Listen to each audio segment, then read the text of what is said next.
So I don't get it. Is this like some new book app for the iPhone? Because I don't see how I can get these in the smartphone.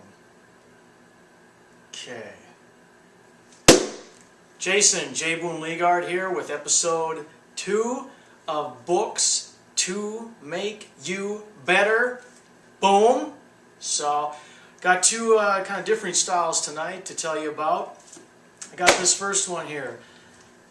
You're broke because you want to be. And this is by Larry Winget. And this dude is a character to say the least. And a lot of people probably think he's an asshole.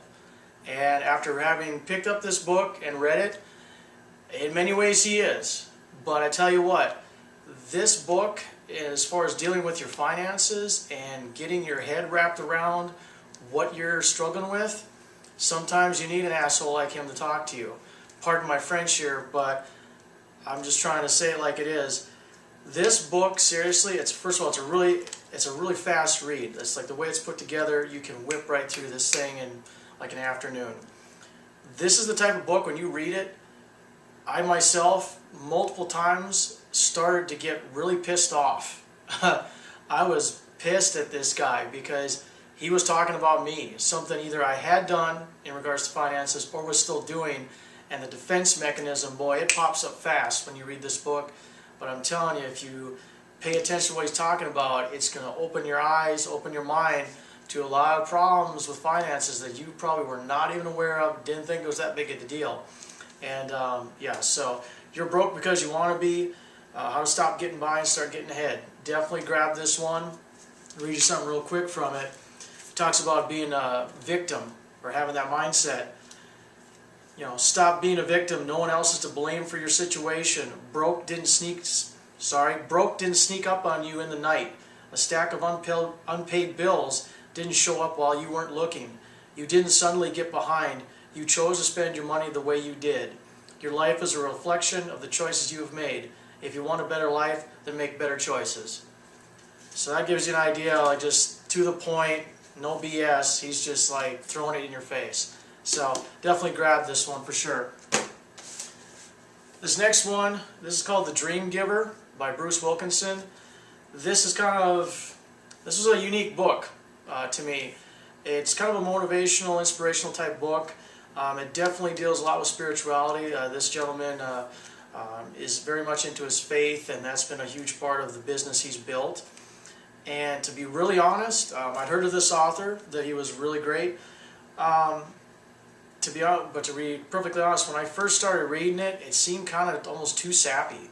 Like the way it was written, it kind of started out, the way the story is told, and the examples, it just was, like for at least probably like the first 30-40 pages, I was like, boy, I just don't know about this one.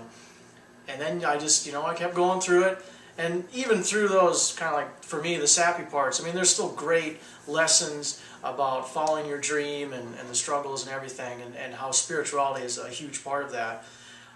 But it was kind of crazy is that the more I kept going through, the book just actually got better and better and better, and the way the story kept coming together to really get some fantastic lessons across on following the dream that you have in your life. So it starts out, like I said, for me it started out weak, but by the end it was just like watch out. So here's a little excerpt. Therefore you need to make a decision. Will you give God permission to do His work for as long as He wants, in the ways that He wants, to change you as deeply as He wants, to prepare you for your big dream? It's a huge commitment, but your dream is worth it, and your decision will open the door to joy in the midst of any circumstance. And that's a little bit towards the end there. So yeah, The Dream Giver, Bruce Wilkinson, like I said, just if you're like me, you might struggle a little bit with the first part, but definitely pick this up. Again, another fast read. You can knock it out in an afternoon. So with that, this is episode 2, Books to Make You Better, The Dream Giver, and you're broke because you want to be. I don't want to be broke anymore, so that's why I picked up the book, and it's definitely jacked up my mind in regards to that stuff. So with that, this is the end of episode 2, and I'll leave you with this. You got to read it to feed it. So go get some books, start reading. Later.